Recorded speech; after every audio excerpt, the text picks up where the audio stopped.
Hi everybody, happy Tuesday. Just gonna get set up here for another Tips and Techniques Tuesday.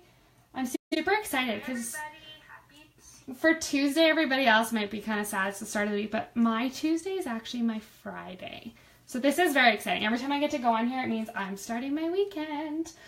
So this week on our West Coast Creators team, hi Teresa, hi Jacqueline, we decided to take somebody else's card, change it up, and make it our own. And I totally fell in love with the card that I ended up making as a result of somebody on my team. So we're going to recreate it tonight because I also think there's a lot to be learnt from it. So I'm just going to show you the card. This is the card we're going to make tonight. It's using the Watercolor Wishes stamp set, which Watercolor Christmas, that might help if I call it the right one. It's this guy right here. You might not have noticed this in the Occasions catalog because it is part of, hi Aaliyah, it's part of one of our card kits, but it is a go-to of mine and it's one that I keep using over and over again. So we're going to use it again tonight. So let's see how this goes. Now today we're going to use powder pink, which is one of our in colors, and smoky slate white, but most importantly vellum. We're going to talk about embossing vellum. Okay, so first things first, we'll go back to the basics. This is my card base. I've gone ahead and cut this guy. It's 4 1/4 by 11, scored at 5 1/2. Now this is going to be a little bit different than what you guys normally see. Normally when people do a sideways card, it folds up and down, right? You get kind of that tent shape, which is fine, but I find when that happens, it's constantly falling flat and kind of gets smushed. So this is a different way to fold it. You still do it the same, 4 1/4 by 11, 5 1/2, but when you do it this way, use our bone folder here, it's going to sit like that, and it will never ever fall flat, and it's still open, so you can still do a landscape design, but you're not getting a flat card that falls on the mantle and then you're picking it up every 5 seconds. So that's that. There's our base. Somebody just joined. I don't know who you are. That's fine. Say hello if you want to.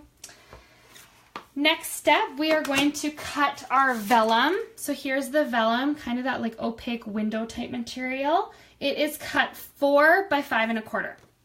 And we are going to emboss it with our big shot. So first things first, let's get this lovely big shot right up in your faces. There's no better way to do this, guys, sorry. And you're going to use your multi-purpose platform. I have an older one, but any of them will work just fine. Maybe if I turn that sideways, it won't crunch you quite so bad in the face. There we go. And we're going to use the Woodland Embossing Folder. So I don't want to do it all the way to the top or I'm not going to have full trees. So I just kind of do it the best I can, make sure I get it straight. And take your cutting plates. Don't judge me, mine are really warped and bent. Maybe Santa Claus will bring me some new ones. AKA hubby's credit card. All right, pop that down. Make sure, once again, the closed side is always going through first. We don't want to crack our embossing folders and not be able to use them for Christmas season. And we're just going to crank that through. And I know that cracking noise is terrifying. I promise it's just because my set is getting so beat up. All right. Now, when we take this out of the embossing folder, are you guys ready for this? This is my favorite. How adorable and gorgeous is that? I don't think anything embosses as cool and texture-wise as vellum.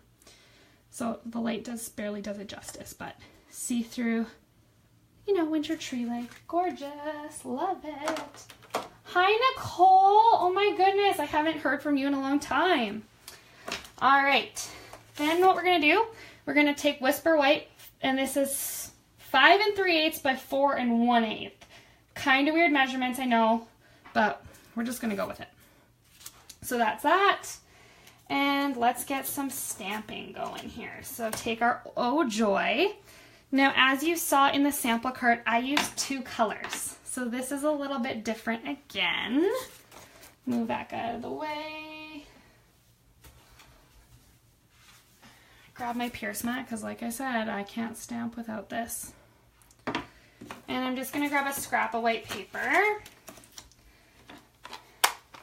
Now, the key to doing 2-color stamping is take your lighter color first. So this is my powder pink, here's my stamp. I'm gonna hold it up and kind of eyeball roughly, can you see that angle? Roughly where half is, and just kind of go with it. And hope for the best. Tap, tap, tap. Then Smoky Slate, it's a little bit darker, so I'm gonna use it second. Flip the stamp around to the side you haven't inked yet, and ink that one as well. And you do want a little bit of overlap so you don't have any holes in there. Now, this is where it gets weird. You're gonna huff on the stamp to make sure it stayed moist. I know that word sucks. And just gonna stamp that bad boy.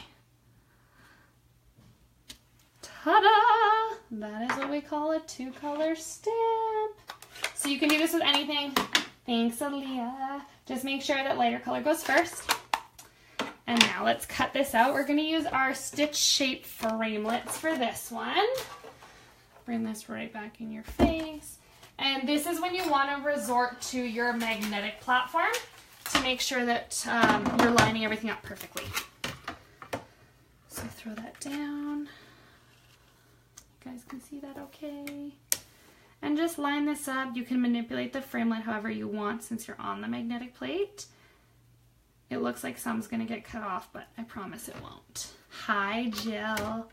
You just wanted to see all the prettiness, didn't you? All right, crank it through.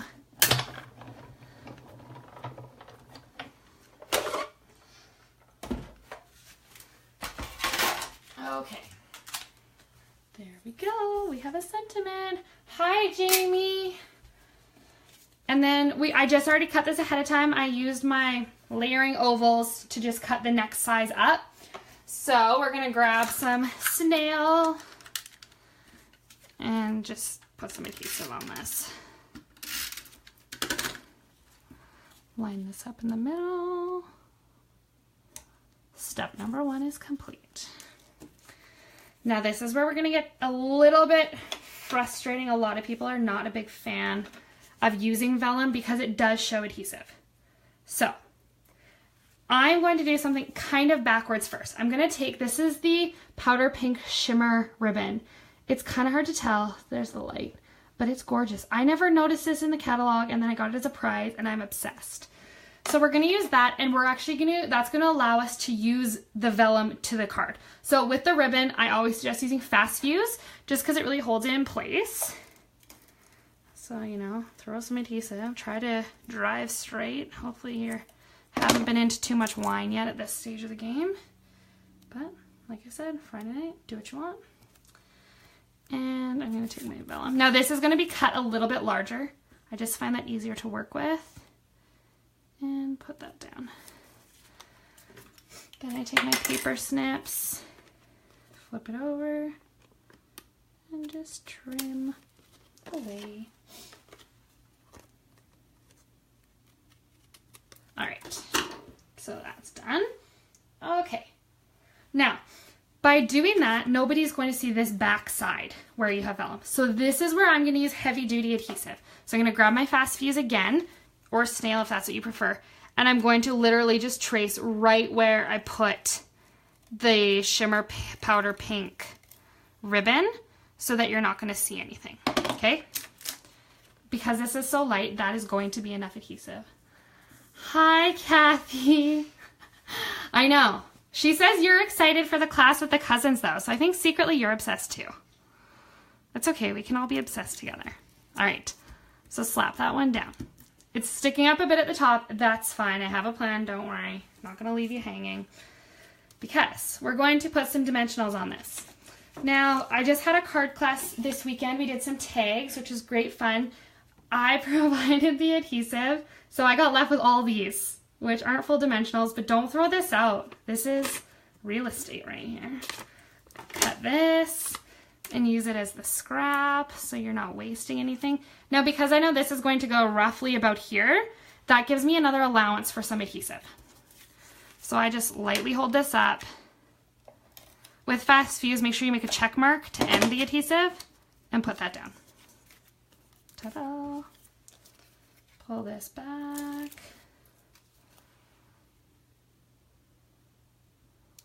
And put that on there. Now, if this is still holding up and you're not happy with it, no problem.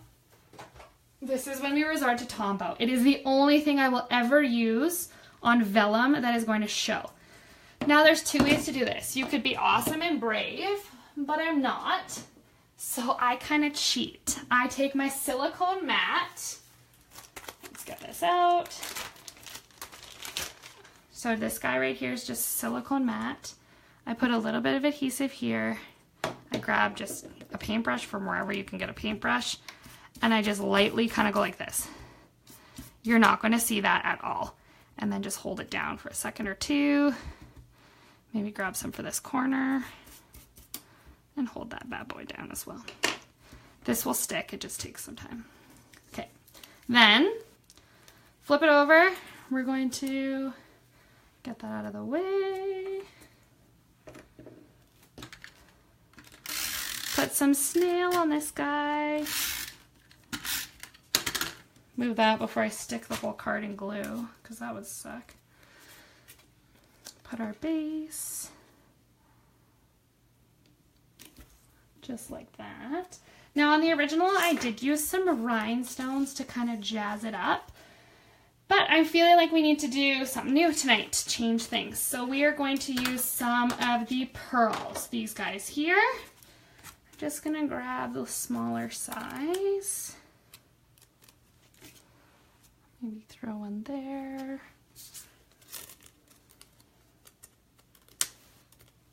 Now this is another thing, if you use your paper snips, it lifts these off really quite easily. Saves you a ton of time. All right. And so that's with the pearls. We did it, guys. We recreated it. So there's the rhinestones, there's the pearls, exact same card. Thanks, Aaliyah. And if you guys get this for Christmas, you're so lucky because I made it for you, even though it was online.